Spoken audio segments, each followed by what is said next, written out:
Намын шинжлэлээс Монголын шинжлэл рүү урагшилсаар.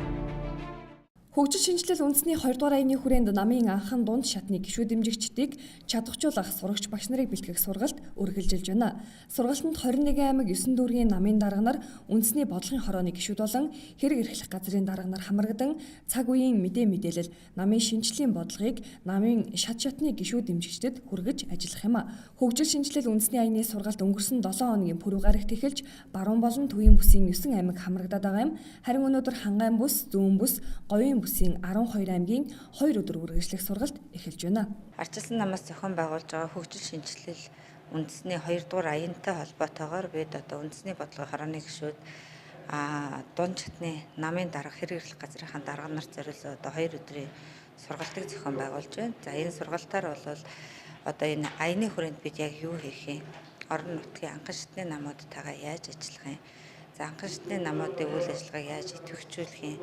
За гишүүд дэмжигчдийн одоо ямар одоо холбоотой ажиллах вэ гэдэг энэ чиглэлүүдийг өгсөн ийм сургалт байгаа. За дээр нь бол одоо Монгол улсын нийгэм эдийн засгийн өнөөгийн нөхцөл байдал.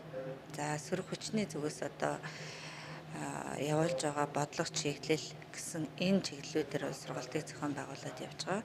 За манай үндэсний бодлогын одоо 410 гишүүн байдаг. За 410 гишүүний маань нэг 60 гаруй хувь нь бол орон нутгийн гишүүд байдаг.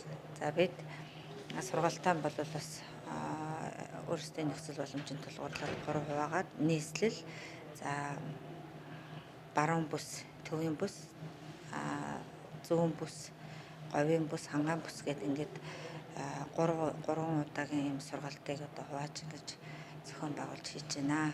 Нийт одоо үндэсний бодлогын хорооны гишүүдтэй бид бол бас болж өгвөл одоо мэдээллийг түргэн шуурхаа хүргэх, тэд нартэй одоо нийгэм эдийн засгийн өнөөгийн нөхцөл байдлын талаар, за мөн одоо бидний хийж байгаа үйл ажиллагаатай холбоотой ардчилсан намаас явуулж байгаа зорилго, бодлого чиглэлтэй холбоотой асуудлыг бол үндэсний бодлогын хорооныхаа гишүүдтэй ярилцаж, хэлэлцэж эцсийн шийдвэрийг гаргах гэж бол одоо зорддог.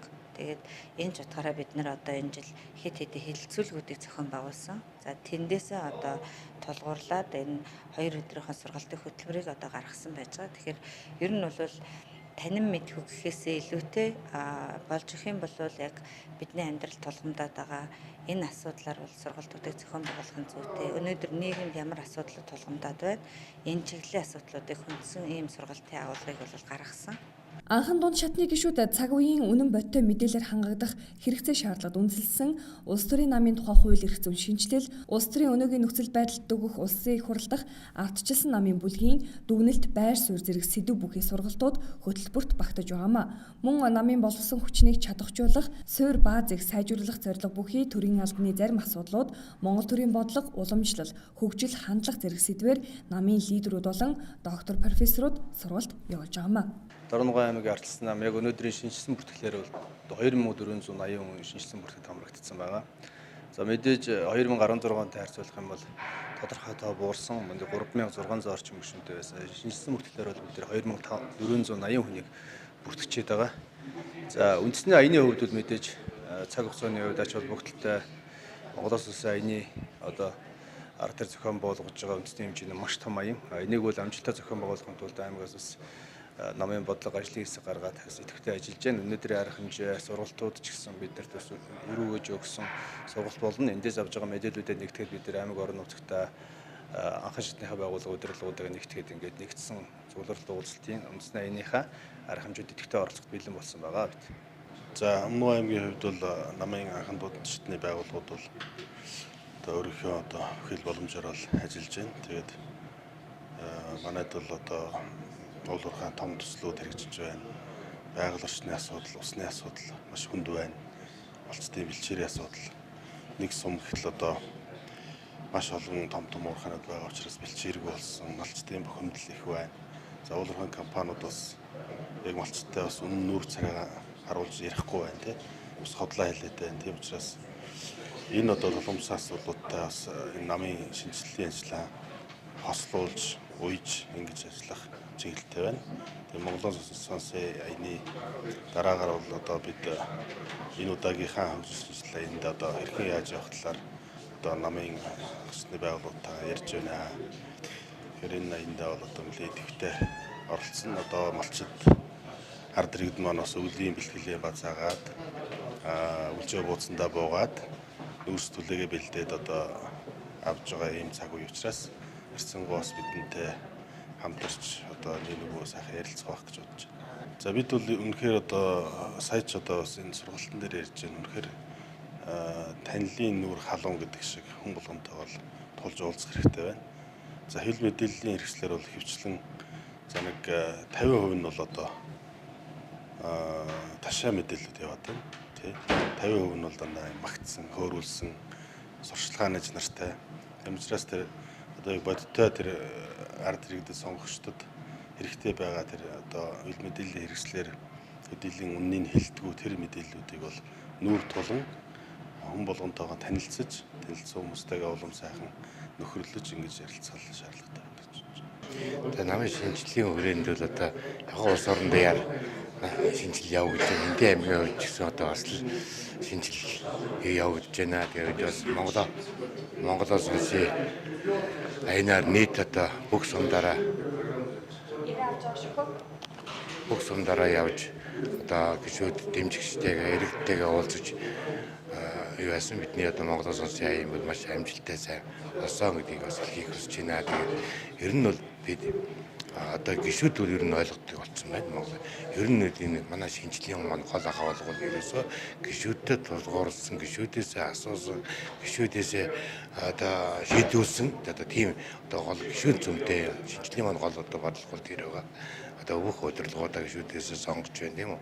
Ер нь бол манай Энтийн аймгийн хувьд бол намын шинжилгээний одоо гол эхэл болж байгаа гэж болно. Одоо бүхэл одоо намын шинжилгээ юм бол манай Энтийн аймгаас эхэлж байгаа. Одоо ерөнхийдөө сунгаа, намын даргын сунгаа, одоо эмэгтэйчүүд, залуучууд гэдэг юм уу тийм үү. Ер нь бүхэл одоо юм манай Энтийн аймгаас эдийн засгийн нөлгийн одоо гэдгээр эхэлж байгаа. Тэр чигсээс биднүүд бас илүү бас үүрэг хариуцлага илүү бидэнд манай намд оногддог аймгийн намд. Тэгээд бол шинжилгээний ажлыг илүү гүнзгийрүүлэх тийм үү. Одоо гишүүдтэйгээ илүү тулж ажиллах үүднээс одоо хөгжил одоо шинжил гэдэг одоо энэ аяныгаа хөргөжлөх гэж байна. Одоо сорих хүчний хувьд бол ийм шаардлага тавина гэдэг зүйлээ яриад дараагийн мэдрээ одоо хийж байгаа зүйл бол зүгээр сонсох биш одоо хөгжил шинжилгээг яаж хийх тухай хамтын шийдэл гаргахад ийм уулзалтуудыг хийхээр төлөвлөж одоо энэ ажлыг хийхтэй холбоотой хүмүүс зөрүүлс нь үндсэн бодлогын хороо дээрээс нь аймгийн намын дарга нар дээд дарга хэрэглэхийн хүмүүс нэгдсэн одоо сургалтанд хамрагдаж байна. Ингээд ерөөсөө бид нар бол зөвхөн одоо юу гэдэг нөгөө шүүмжлэхийн тулд шүүмжилт суудаг биш. Яг одоо шинжилгээ ухааны үндэстэй онол арга зүйн зарчимтай одоо ард түмний хүсч хүлээсний зүйлийг одоо зарчмын үндэс ингэж шийдэх ийм сургалт хийж байгаа маа. Энэ сургалтанд суусан хүмүүс бол одоо 18 аймаг бос 365 сумд очин гэж энэ сургалтаач хий. Дахиад дээрэс нь жирийн одоо намын гишүүдийг идэвхжүүлээ. Дээрэс нь энэ хүмүүсийн одоо чадварыг нэмэгдүүлэхт анхаарыг маш олон чиглэлээр ажиллаж байна. Тасралтгүй ажиллаж байна. Хөгжил шинжилэл үндэсний аян эх сарын 1-ээс эхлэх үндэсний аяныг угтсан сургалт 30-ны өдрийг хүртэл үргэлжлэх бөгөөд эх даваа гарагт эхлэх сургалтанд нийслэлийн 9 дүүрэг хамрагдах юм а. Намын шинжилэлээс Монголын шинжилэл рүү урагшилсаар ардчилсан намын шинжилэл, үжил баримтлал, үндсэн дүрм, бодлого үйл ажиллагааг намын бүх шатны байгууллагуудад хүргэх, намын байгууллагуудын үйл ажиллагааг идэвхжүүлэх, шинжлэх аян эхлэх гэж байна. Бид Монголоос сонсын аяныг орон даяар зохион байгуулж, нийт 150 мянган гаруй иргэд гишүүдэн сонссон юм.